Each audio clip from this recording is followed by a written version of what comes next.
Sa unang bugso ng kanilang tigil pasada sa Philcoa at iba pang panig ng bansa, nakiisa na rin ang transport group na Manibela sa pagkalampag sa gobyerno kaugnay ng korupsyon sa flood control projects. At bagamat hindi ito nakikitang makakaapekto sa biyahe ng mga commuter, ipinag-utos pa rin ng Pangulo ang libreng sakay sa ilang apektadong lansangan. Alamin ang detalye sa report ni Dustin Bayog.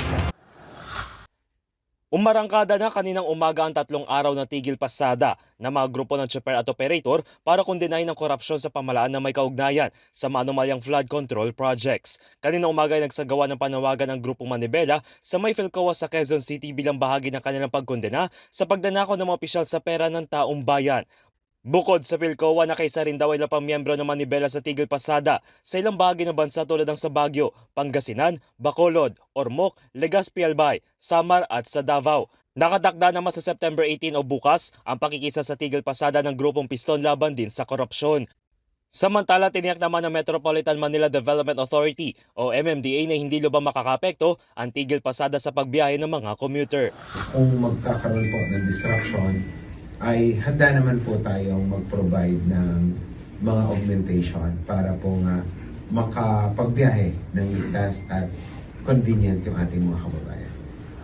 Katuwang nito ay inuutos na rin ni Pangulong Bongbong Marcos ang pagde-deploy ng mga bus at truck sa ilang ruta na magbibigay ng libreng sakay para sa mga pasahero. Ide-deploy ang mga naturang bus at truck sa mga sumusunod na ruta.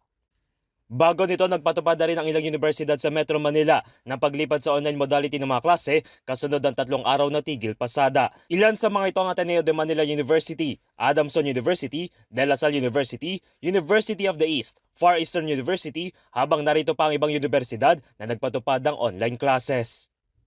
Para sa MBC TV Network News, ito si Dustin Bayog ng DZRH TV. Una sa Pilipinas, una sa Pilipino.